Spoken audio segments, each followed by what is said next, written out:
श्री राम, जय श्री राम, जय श्री राम, जय श्री राम। नया नगर, मीरा रोड, एक जगह जहां सालों से सिर्फ पड़ोसी नहीं थे, एक दूसरे का भरोसा थे।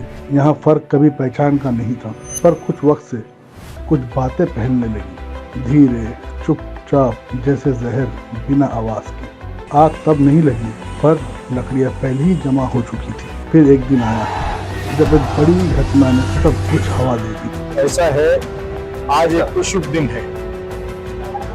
आज मर्यादा पुरुषोत्तम राम जी की प्राण प्रतिष्ठा हुई अयोध्या में, और पूरे देश में एक उत्साह का वातावरण है। और उस उत्साह के वातावरण में, उस वातावरण को मनाने के लिए लोग नहीं बदले थे, माहौल बना दिया गया था। सड़क पर जो टूटा वो घर थे, दुकान थी और आम लोग थे, जो बिना वजह सबसे ज्यादा भुगत गए, और जो जिम्मेदार थे वो आज भी आज़ाद घूम रहे हैं। याद रखो, शहर दंगे से नहीं, दंगे करवाने वालों से जलता है।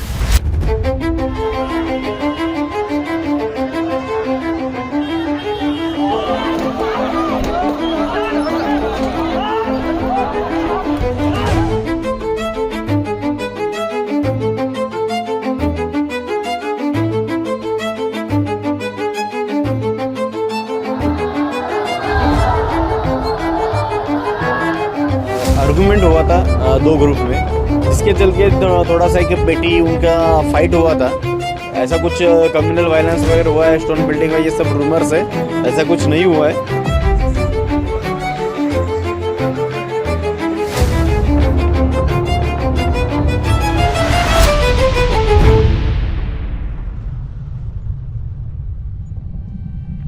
जब मेरा बच्चा सो रहा था 6:30 बजे, और आते ही उन लोग हमारे बच्चे को पकड़ लेते गए कॉलर कि तू चल। तो मैं खड़ी हो जाती, क्या हुआ सर? तो बोले हम लोग पुलिस है। तो क्या किया? तो बोले कुछ नहीं, खाली हम इसको पूछने लेके जा रहे हैं कि ये लड़का किधर रहता है। हमको कुछ भी बताए नहीं कि कैसा हुआ, क्या हुआ, हमको कुछ नहीं मालूम। लेके ये चौकी जाते हैं। चौकी जाने के बाद हमको मालूम पड़ता है कि वो झगड़ा हुआ, जिस वक्त तो वो था भी नहीं, वो अपने काम पे गया था। मुजम्मिल सिगड़ी पे काम करता था, पार्सल देने गया था मेरा बच्चा।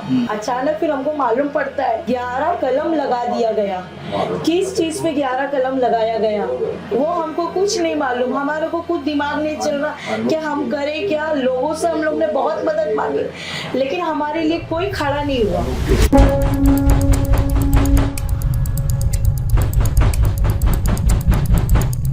पुलिस वाले आए घर पे, लॉक किए। हम लोग बोला हाँ क्या है, तो लड़का कहाँ है, लड़का कहाँ करके मैं बोली रुकिए, मगर उन लोगों ने एक भी नहीं सुने, डायरेक्ट घर के अंदर घुस गए। जवान मेरी दो लड़की थी, सोई हुई थी, उसको पकड़ के लेके गए खींच के। हम बोला क्यों, कहाँ ले जा रहे हैं? नहीं आप छोड़ देंगे, ऐसी पूछने के लिए लेके जा रहे हैं, ऐसा बोले और लेके चले गए। फिर हम लोग चौकी और ये वो करते रह गए, और वो बच्चा तो कैमरा में आया ही नहीं। फिर भी वो 1 साल अंदर तकलीफ में रहा, बहुत मुसीबत में रहा जेल के अंदर, कुछ मालूम ही नहीं है। उसके जेल जाने के वजह कर उसकी तो पढ़ाई खराब हो गई, उसकी जिंदगी खराब हो गई, सब कुछ हो गई। उसके साथ साथ छोटी बहन का भी पढ़ाई खराब हो गई, इसलिए कि फिर वो माहौल ऐसा हो गया कि हम उस बच्ची पर ध्यान नहीं दिया, पूरा ध्यान मेरे बच्चे पे रहा।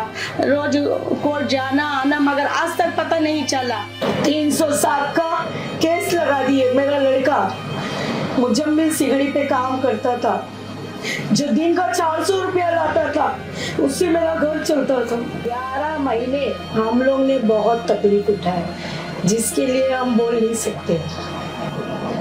क्यों नहीं बोल सकते? क्योंकि हमारा कमाने वाला जब जेल चला गया तो हम क्या करेंगे, हमारा घर कैसा चलेगा।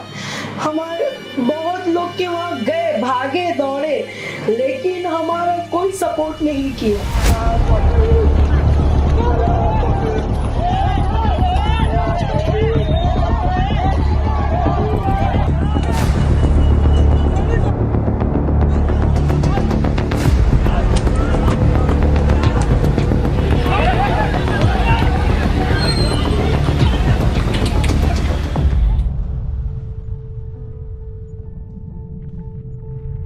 जब ड्यूटी से शाम को वापस आए तो पुलिस ने शाम को उनको वहाँ से अरेस्ट कर लिया। अरेस्ट करने के बाद हम वहाँ घर पे जब मुझे मालूम पड़ा तो मैं नाला सुपारा से मीरा रोड आया। मीरा रोड पे गया, मैं पुलिस स्टेशन में गया कि भाई किस वजह से हमारे बच्चों को लेके आए।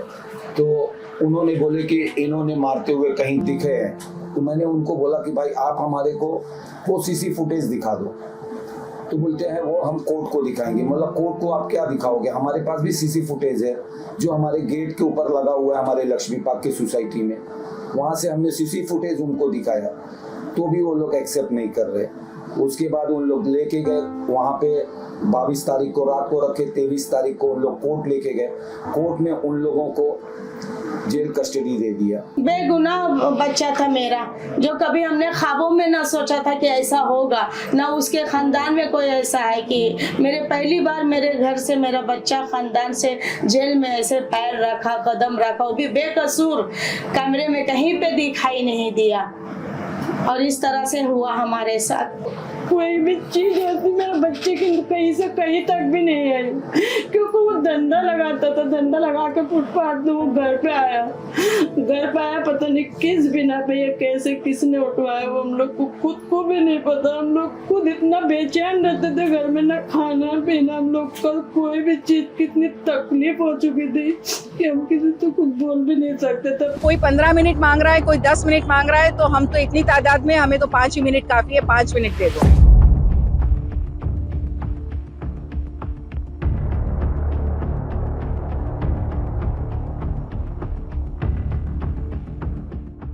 डर अगर उसके अंदर नहीं रहेगा ना तो डर पैदा करने का काम हमारे पुलिस का डिपार्टमेंट में करना चाहिए।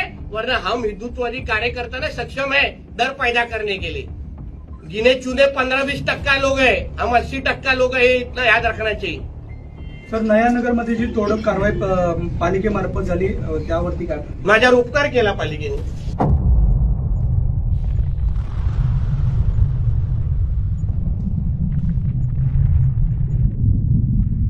यहाँ वाले क्या किए हमारे लिए, हम लोग ने बहुत दर्द ठोकर खाए, लेकिन हमारे लिए कोई मदद के लिए नहीं आया। दिल अंदर से रोता है। वो जब याद करते हैं ना तो मतलब सामने गाड़ी में मेरा बच्चा बैठा है, मेरी हिम्मत नहीं कि हम उसको पानी पिला सके। हम लोग इतनी तकलीफ से गुजरे हैं, हमसे ज्यादा हमारे बच्चे गुजरे हैं। 1 साल तक हम लोग ने ना हमने कुछ अच्छा पकाया, ना कोई त्योहार नहीं किया, सिर्फ दुआएं मांग रहे थे कि सारे बच्चे आ जाए। कोर्ट में हमारे को जेल कस्टडी होने के बाद हमको फिर टाइम मिला, हमारे को वापस डेट पड़ी 1-1.5 महीने बाद। हम परेशान रहे, हम तारीख पे आते जाते रहे और वहाँ पे हमारे को धीरे धीरे करके हमारे को 7 महीना लग गया। 7 महीने बाद हमारा वहाँ से रिजेक्ट हुआ। रिजेक्ट होने के बाद भी हमको तकरीबन 27 से 28 दिन लगा हमारे को रिजेक्ट कॉपी मिलने में। वो रिजेक्ट कॉपी लेके हम वापस हाई कोर्ट में गए। हाई कोर्ट में भी हमारे को वहाँ पे बहुत ज़्यादा तकलीफ हुआ। तकलीफ हमारे को इतना ज़्यादा हुआ कि जिसमें हम परेशान हो के ये हो गए कि अपने आप को खुद को मारने के तैयार हो गए कि इससे अच्छा कि मर जावे, जो हम अपने बच्चों को नहीं छुड़ा सकते।